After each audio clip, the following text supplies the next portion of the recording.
Victorian trains are set to ban electric scooters, bikes and other transport devices in order to address the risk of lithium battery fires. It comes after a major e-bike blaze broke out on a train back in March, and as lithium batteries are blamed for hundreds of house fires in the past few years. Meanwhile, in Queensland, a parliamentary inquiry into e-scooter and e-bike safety has officially begun, with claims that gangs of teens are using the devices to intimidate locals. For their take, let's bring in WA Opposition Leader Basil Zempilas and Sunshine Coast Mayor Rosanna Natoli. Welcome to you both.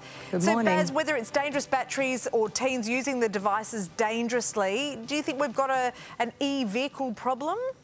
Certainly an issue in our community, no doubt about that. And at the moment, they are off the road in the city of Perth after a fatal incident not that long ago. Somebody who allegedly was drunk, getting onto a scooter and then collecting a family man who was out for dinner on a Saturday night with his family. So tragic. So yes, right across the community there are a number of issues, and I think communities are stepping up, certainly local government and state governments really looking into them.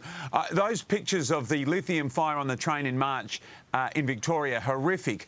But there haven't been that many of them, and I know that's that doesn't mean just because it hasn't happened more than once, we shouldn't be overreacting. It does feel to me, though, they are still a very good use for commuters to get around, and I wouldn't want an overreaction, notwithstanding the fact that you can't have fires, certainly on planes, and not useful on trains. I just wonder whether the scooters could be kept on another part of the train, perhaps where firefighting, if one happened, would be much easier. That's just a point that I might like to raise. Yeah, interestingly, when you look at a place like the US, there's far more fires from those battery packs and mobile phone battery packs and things like that. We've been talking about that this week after there was a fire on a plane, Rosanna. What are your thoughts about banning these e-scooters, e-bikes on trains?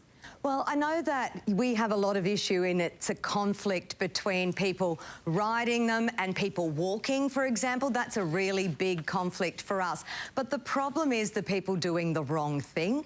And with that kind of issue, we need national laws. We need something at a really country, nation level to make sure that people who are illegally modifying the scooters to change the speed, because that, I believe, also has an impact on whether or not there is a fire. So we've got two things there. We've got the safety of people, and maybe police do need to be able to seize the items if they have been illegally modified or if you are speeding or doing the wrong thing. So that could be an option, but we know it's a huge conflict and it really is a cause for concern for community members. But we don't want them on trains causing fires, but they are a great form of that kind of active transport and getting people around. So it is really a wicked problem.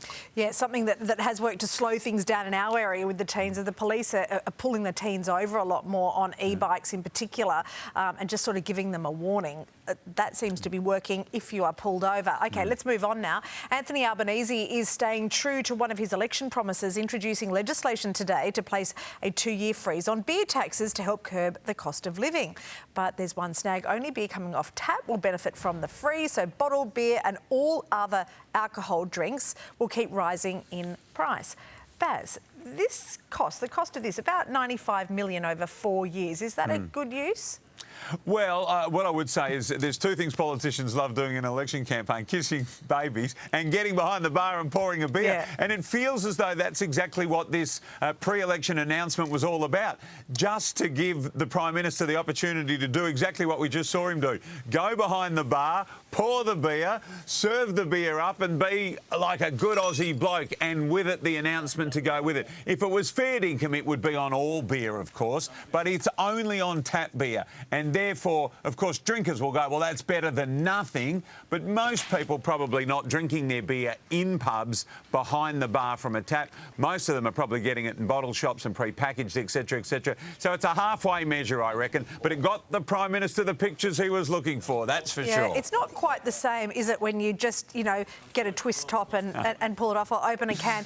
But Baz, I'll be looking out to see you behind a bar. It's only a matter of time. Only a matter of time. Exactly. Now, Rosanna, do you think this will be any real help with the cost of living? Look, any help with cost of living is a good help, but it is the inequity, as we've identified, really. It's only beer in the tap, and that is great for our publicans, great for the Aussie icons right across the country, you know, of our pubs. But really, the inequity, what about a shardy or, you know, like you said, a twist top? So Yes. it doesn't go as far as we might like, but any relief is better than no relief, I think. Yes, OK, let's move on now to something very important. A woman has taken to the internet to vent her frustration with her dad because he wouldn't let her drink from his coffee mug. She says that she was staying at his house and was told, "You cannot have my mug, drink from your own," to which she hit back with, "You're pathetic."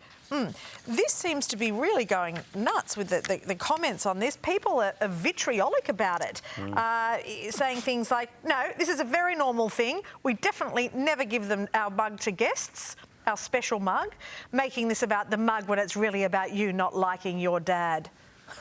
And then someone else, "What a miserable, grumpy old man your father is." So it seems to go both ways, but I've got my mug. I bring this in from home every day because I like a thin lip. Yeah. Baz, can you understand this? You know what? This is a revenge of the dads because my daughters, they are, I don't know whether it's germaphobes or they just don't like me. I hope it's not that. They won't let me drink out of their mug. So I'm glad there's a dad somewhere finally pushing back and saying, you know what, it goes both ways. Rosanna, do you have your own mug? I do have my own mug. The thing is, it's the adult version of a security blanket. Oh, you know, yeah. in a crazy world, you get to have your own mug.